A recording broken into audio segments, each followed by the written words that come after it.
Nós temos um padre já falecido, mas que escrevia muito bem sobre Jesus Cristo. Sua especialidade era Jesus Cristo, a Cristologia. Seu nome é João Batista Libânio, padre jesuíta. E ele tem um texto de meados dos anos 2000, em que ele fala como Jesus formou uma rede de caridade. É um pouquinho, inclusive, o tema de hoje da novena.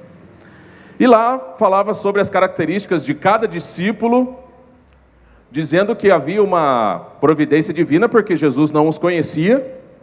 Os evangelhos narram que Jesus ia passando e, pelo caminho, chamando os discípulos. Existem várias narrativas, mas depois a análise que ele faz, concluindo, é assim um pensamento sobre a providência divina, porque depois cada um se mostrou na sua função a melhor pessoa possível. Então, são muitas coisas, algumas só para recordar o nosso coração. Depois da ressurreição vem o apóstolo Paulo. Ele não consegue ficar em Jerusalém, ele não se adapta, ele tenta ficar, não dá certo, então ele é enviado para os gentios. Quem fica em Jerusalém é Pedro e também Tiago. A tradição vai dizer que outros foram para a Ásia Menor e tudo mais. Enfim,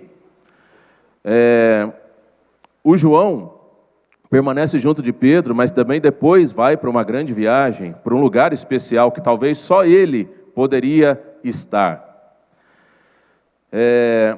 Naquele momento da discussão sobre os judeus que deveriam ficar já direto com o batismo, não precisando passar pela circuncisão, é Tiago que toma a palavra.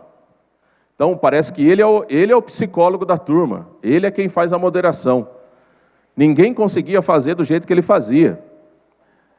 Então, essa rede de caridade que Jesus vai criando, vai se tornando pela providência divina um exemplo do qual a missão da igreja depois deve se firmar e se estabelecer.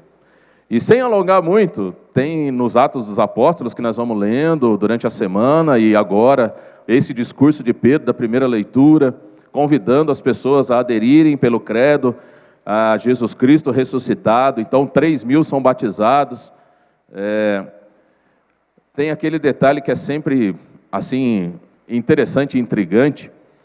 Quando Paulo cai do cavalo, ele depois fica na casa de uma pessoa, mas depois o Barnabé vai aparecer, se torna um grande amigo dele, um homem também muito capaz. Porém, quem é chamado a batizá-lo é um homem chamado Ananias. Então, assim, as pessoas que estudam um pouco a Sagrada Escritura falam, mas por que Ananias? Por que um homem morria de medo do apóstolo Paulo, foi batizá-lo morrendo de medo e coube a ele o batismo? Talvez porque provavelmente era uma providência divina no qual só o seu coração estaria preparado. Deveria ser Barnabé, seguindo a lógica, mas não foi. Depois Ananias ele desaparece. São coisas assim interessantes para a gente pensar, meus queridos irmãos e irmãs. Tem um padre da nossa diocese, seu nome é Dimas Cornélio. Alguém conhece? Padre Dimas Cornélio? Levanta a mão, sem medo. É um padre muito simples, um homem muito simples, já tem bastante tempo de padre.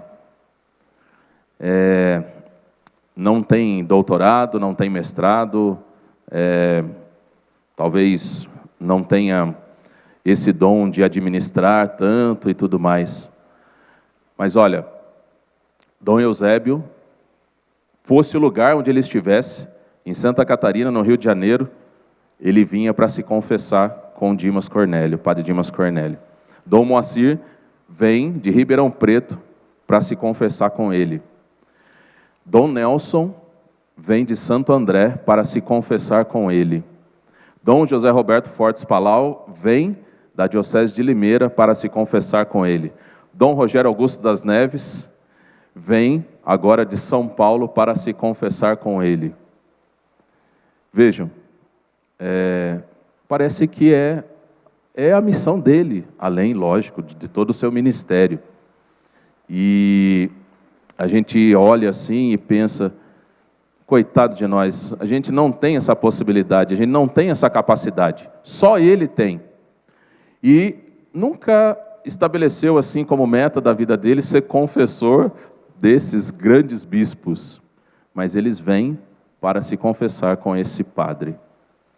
Parece que essa é a função dele, é a função de maneira especial que lhe cabe.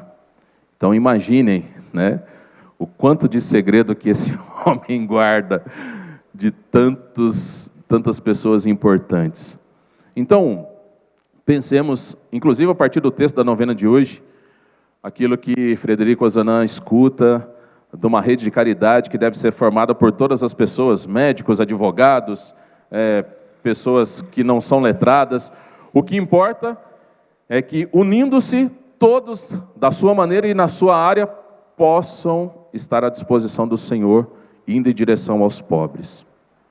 Na homilia da beatificação de Ozanam, o Papa João Paulo II, ele coloca uma coisa assim bonita. Ele diz: muita gente se engana achando que o que atraía Ozanam eram os pobres.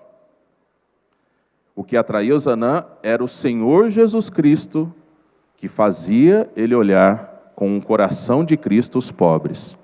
E ele dizia assim: quem é atraído por qualquer outra circunstância que não seja pelo Espírito em Cristo, vai depois desistir da missão.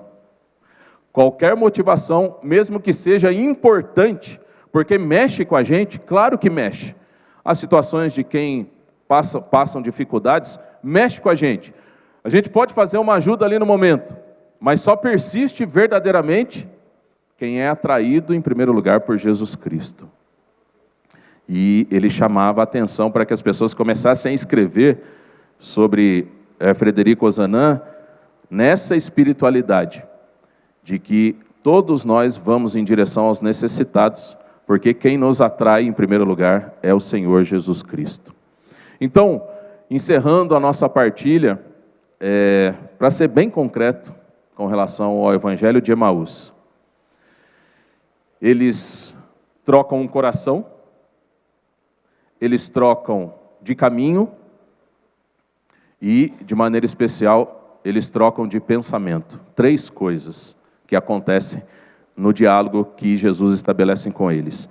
E essa mudança não é uma mudança daquilo que já se tem, é algo novo mesmo. É como se tivesse que tirar um coração velho e colocar um coração novo.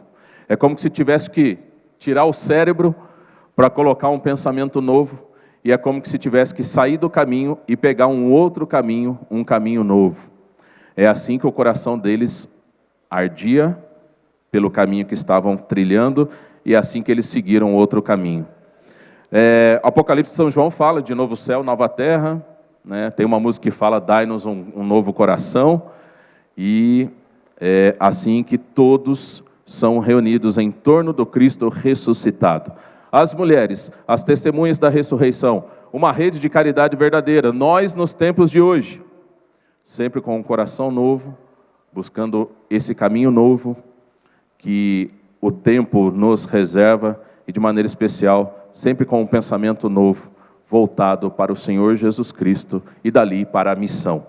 Que Ele nos ajude com a Santa Eucaristia, e que Frederico Ozanam, o beato que em breve será santificado, também interceda por nós. Em nome do Pai, do Filho e do Espírito Santo.